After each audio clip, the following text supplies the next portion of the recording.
So in this video, I fight an enemy that's fairly tough for me. Probably shouldn't have been so tough. I think I was being rather careless. You'll see me fight this enemy. I think it's only a few minutes from now. But first I go back to level up. And after this enemy that I go fight, he's kind of at the choke point between the connection between the Darkroot Basin here and I think it's the Undead Berg. It connects back to there. Interestingly enough, it seems like if you had the Master Key, you might have actually been able to go straight to Darkroot Basin, maybe from the beginning of the game, using this path, but I'm not sure. So, as you saw, I fought some of these crystal golems here in the last video. I will read out of the strategy guide for you. It says the crystal golems are slow, clunky enemies that are very durable and have high HP. They are generally fairly easy to navigate around and run away from, and most of their attacks can be guarded. The blue and amber variations are more or less the same, but the amber ones are much rarer and stronger and are usually hiding some sort of NPC inside themselves. I have yet to see amber ones, I think. The golems are incredibly slow, and most of their attacks can be avoided by simply backing away, guarding, or sidestepping. However, take special note of the crystal eruption attack. This is unblockable and very damaging. Yes, I usually roll backwards from that, or try to. The blue golem version of this attack has much greater range, and the crystals will erupt all around it, other than just in front of it like the amber golem. While they are dangerous in groups, you can easily get away from them since they are slow moving. Just pick them off one by one or take them out with magic. These golems have a large number of attacks. Punch, right uppercut, crystal eruption, double punch, crystal punch, leaping punch. I just thought I'd read those off because of, interestingly, how many attacks they have. They drop a blue titanite chunk, which is pretty rare. It's used for crafting. And so here you're going to see me start poking at, there's some sort of creature or thing behind this door, and yes, I learned the hard way that I shouldn't have been poking it through the door. So in a second I will read about the description of this enemy too. First I'll let you watch me embarrass myself as I repeatedly seem to not learn from this enemy. I guess slight spoilers maybe for how poorly I do in this fight. I believe the death I just had was that number 24. If you're following along or you care how many times I died. I've done a pretty good job of not being tricked more than once by the same type of enemy. The dragon killed me the most. Or I guess it's called, yeah, the Hellkite Dragon is the official name. I called it the Red Drake. And there I died for my 25th time. That time I thought I could poke it with my spear. Kind of pathetic. I don't remember, I wasn't watching there. I think I was trying to hold my shield up. I'm not sure if it just does so much damage that stamina doesn't matter. So here I'm actually going to try to open the door and maybe try to not fight him through the door. Of course I'm scared as hell to go in there because I just think he's going to like throw down his hammer like the second I step through. Come on. Yes, I can see how painful this must be to watch sometimes, but it's a little different when you're playing. I have no clue. This guy, his armor set reminds me of the brushwood armor set from Demon Souls, which you can actually get in like the very first level of the game if you do a certain secret thing, right? Going a certain secret way. And it's actually that set, which isn't the same as this, but looks similar. I actually wore that for like most of the game, and it was a very, very heavy and durable set. So you can see I managed to actually block him here, and then I foolishly try to roll with my heavy set. For some reason he's attacking nothing over there. That was number 26, I think, yes. Fortunately, I've started I mixed cutting and editing. Cutting or editing out me walking back to these deaths. I'll do that in the future too. There's really no point in watching that. So here I am now just running around scared. I believe my brother was actually watching at the time and telling me what to do. Probably more than anything it would have just helped if I had been a little more careful and concentrating here. Most of the deaths in this game really I think can be attributed to basic carelessness, not taking enemies seriously enough. I think a couple times I'm fighting here I don't hold my shield up for some reason. Also a number of the enemies I think they get me because the size of their weapon is deceptive. It doesn't look like they're going to hit you, but they do anyway. Or you think you're going to walk past them, but they somehow like magically spin around instantly and hit you.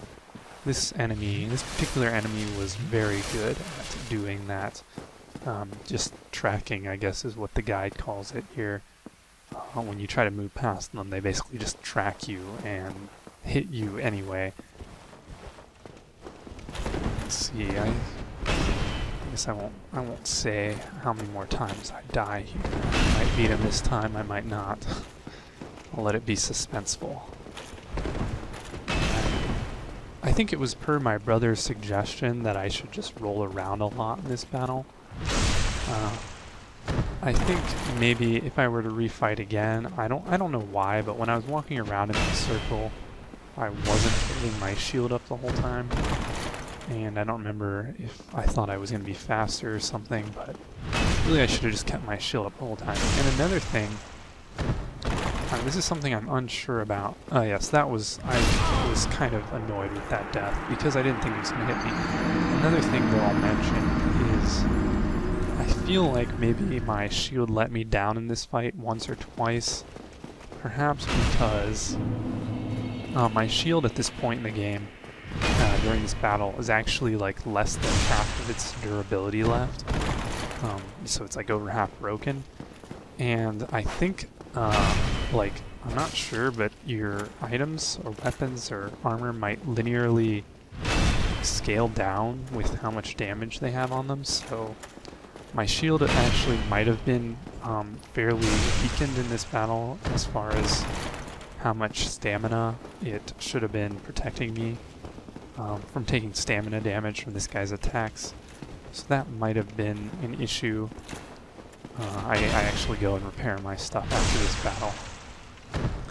But anyways, I will read about this enemy now and stop blabbering on about nothing. His name is Havel the Rock. So he's a named NPC. It says Havel the Rock is an extremely dangerous foe due to the devastating power of his large hammer and the near impenetrable defense his armor and shield provide, truly earning his title of the Rock. Most forms of attack will only deal a fraction of the damage to Havel that they would to other enemies, including backstabs and all types of sorcery. This means you will be in for a long battle, regardless of how you intend to fight him. Weapons that have been augmented do additional types of damage, such as fire or lightning, will do significantly more damage to Havel than normal weapons, so try to only engage him using one of these types. It says Havel has two attack stances that he'll switch between frequently, one-handed and two-handed. While he is wielding his weapon in both hands, his guard is only partially effective, allowing you to do some damage while he is blocking. I think that's a typo. When his weapon is in one hand, however, he will always have his shield raised, which will reduce your damage to practically nothing, making attacking him after that time futile. His attack power is significantly lower in his one-handed stance, and even though his attacks are fast, you can still easily see him coming. Either stance, it is also possible for Havel to do a large backstep, followed up by a dashing attack. If you see a backstep, do not close it in and try to attack. Try to be constantly strafing to your left while guarding. It looks like I'm strafing to the right here as I look up, so... and then after blocking one of his attacks, continue moving around him for a backstab. Guarding one of his attacks will deplete most of your stamina, however, so make sure to lower your shield while you move to his back to regenerate it faster. I guess maybe that's why I had my shield lowered. That is always the risk you take of having your shield lowered, though. If your shield is not strong enough to effectively guard his attacks, you can use the roll instead to evade them. This can sometimes make it difficult to close him fast enough or the backstab afterwards. However, and mistiming it even slightly can lead to you taking massive damage. He drops Havel's Ring, which you should see here briefly. It's actually a really good ring. I can't remember, I feel like I used something like it in Demon Souls. I'm pretty sure I did. The Giant's Ring. So there I finally beat him, only after dying 5 times. Death 24 through 28. So I think he ties, or maybe surpasses, the red, or I should say the Hellkite Dragon, in terms of how many times he was able to fool me. Havel's Ring, it increases your, I just looked at it there, it increases your equip load, your, I don't remember what else, it just went by really quickly there. But the best thing it does is it increases your equip load you can hold by 20%, which is really good. I think it also maybe gives you, I can't remember if it was more defense or something else along those lines. So yeah, there you have it. That's Havel. Actually, and the armor set he is wearing is Havel's helm, Havel's armor, etc., for the whole set. His weapon is called the Dragon Tooth, and his shield is Havel's Great Shield. They do not drop from this battle. I'm guessing you can get them somewhere else in the game, though. From where, I am not sure. And as you can see, I found the way back to the Undead Parish. I think I cut most of that part of the video out as I'm looking back up here. This guy's name is... Oh, hello there. I will stay behind. I think his name is Solaire or something. A wondrous body, he's like a little father. eccentric here. As you can see, he basically aspires to be a star or a sun in the sky. And he just, while everyone else is being turned into zombies and dying and trying to save the world, he just stands there staring at the sun, which is supposed to be pretty bad for your eyesight. So I don't remember, what am I doing here? Maybe I was looking at the damage on my shield. I don't remember.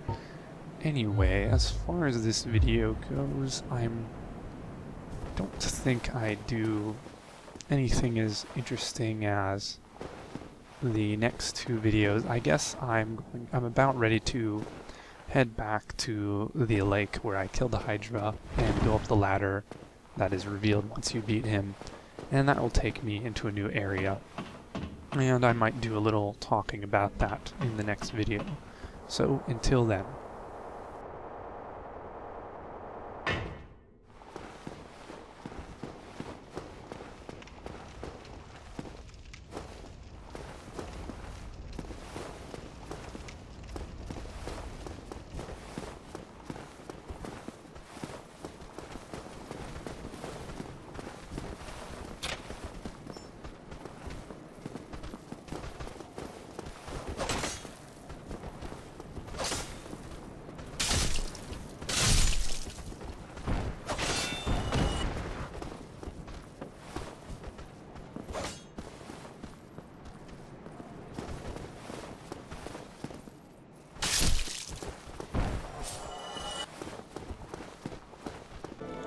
Oh yes, as I was looking over this video here before I moved on to the next one, I noticed this part, which will probably make some of you cringe.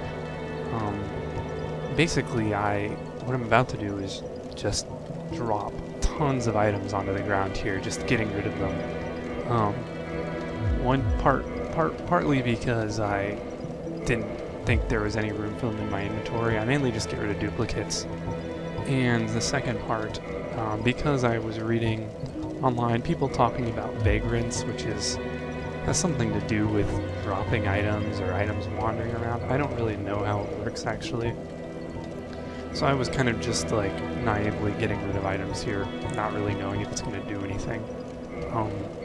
And a lot of commenters have mentioned that I shouldn't throw away items because some guy is going to come to the Firelink Shrine area and you can actually like give him items and he'll give you souls. Well, I got like all of those comments after I did this, so that's my excuse for doing this here. I don't know if this is a very big deal. I don't know if it's gonna have any effect on the Vagrant thing, but that's, you know, that's that. And I get rid of all these items here. So, I guess, you know, you don't have to tell me that there's gonna be that guy coming. I know other people have said. So, anyway, I probably won't do this again in the future. Hopefully, saving my items for this other guy, for the souls, is worth it. And with that said, I don't think I will be saying anything else in this video, which I said last time, but I think this will be the last time. So until the next video.